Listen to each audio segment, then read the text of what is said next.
सभी को नमस्कार।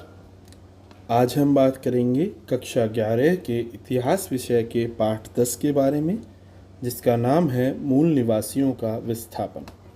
इसके कुछ महत्वपूर्ण बिंदु हैं। पहला, औपनिवेशिक विस्तार। 17वीं सदी के बाद स्पेन और पुर्तगाल के अमेरिकी साम्राज्य का विस्तार नहीं हुआ।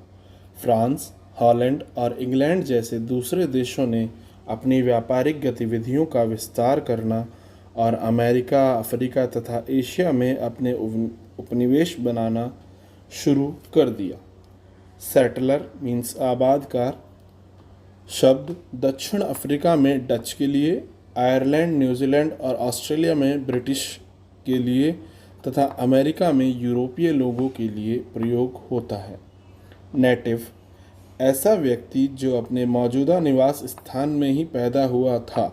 20वीं सदी के आरंभिक वर्षों तक यह पद यूरोपीय लोगों द्वारा अपने उपनिवेशों के बासिंदों के लिए प्रयोग होता था। वैम्पुम बेल्ट रंगीन सीपियों को आपस में सिलकर बनाई जाने वाली बेल्ट है। इसे किसी समझौते के बाद स्थानीय कबीलों के बीच आदान प्रदान किया जाता है। 18वीं सदी में पश्चिमी यूरोप के लोग सभ्य मनुष्य की पहचान साक्षरता, संगठित धर्म और शहरीपन के आधार पर करते थे। भाषाएं उत्तरी अमेरिका में अनेक भाषाएं बोली जाती थी, परंतु वह लिखी नहीं जाती थी। गोल्ड रश और उद्योगों की वृद्धि। 1840 में कैलिफोर्निया में सोने के चिन्ह मिले तथा गोल्ड रश का प्रारंभ। रेलवे लाइनों का निर्माण, औद्योगिक नगरों का विकास और कारखानों की संख्या में वृद्धि हुई। एबोरिजिनीज ऑस्ट्रेलिया महाद्वीप के शुरुआती मनुष्य या आदि मानव को एबोरिजिनीज कहा जाता है। 1911 में ऑस्ट्रेलिया की राजधानी वूल व्हीट गोल्ड बनाने का सुझाव दिया गया, अतः उसका नाम कैनबरा रखा गया, जो एक स्थानीय शब्द कैनबेरा से बना है, जिसका अर्थ है सभा स्थल।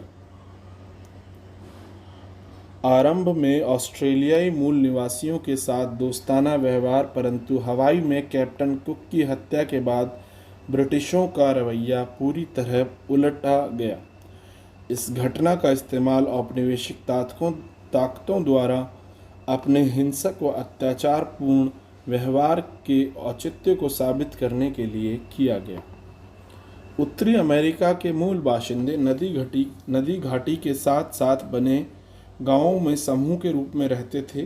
वे मछली एवं मांस खाते थे तथा सब्जियां और मकई उगाते थे। फ्रंटियर किसी आधिपत्य क्षेत्र की सीमा। सरकार ने ऑस्ट्रेलिया की जमीन को टेरा न्यूलियस कहा, अर्थात जो किसी की भी नहीं है। वस्तुतः मूल निवासी छोटे इलाकों में सीमित कर दिए गए, जिन्हें रिजर्वेशन कहा जाता था। ये प्राय ऐसी जमीन थी जिसके साथ उनका पहले से कोई संबंध नहीं था।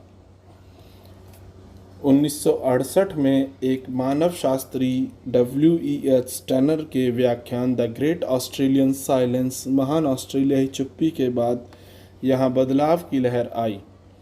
ऑस्ट्रेलिया के मूल निवासियों की संस्कृतियों का अध्ययन करने के लिए विश्वविद्यालयों में विभाग खोले गए।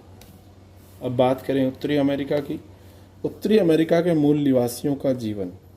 पहला, वे नदी घाटी के साथ बने गाँव में समूह बनाकर रहते थे।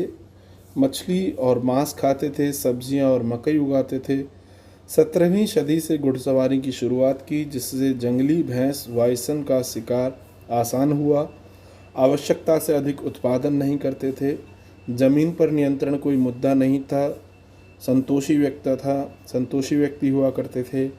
औपचारिक संबंध एवं दोस्तानापूर्ण व्यवहार रहा करता था। उपहारों के आदान प्रदान में विश्वास करते थे और कुशल कारीगर थे। खूबसूरत कपड़े बुनते थे।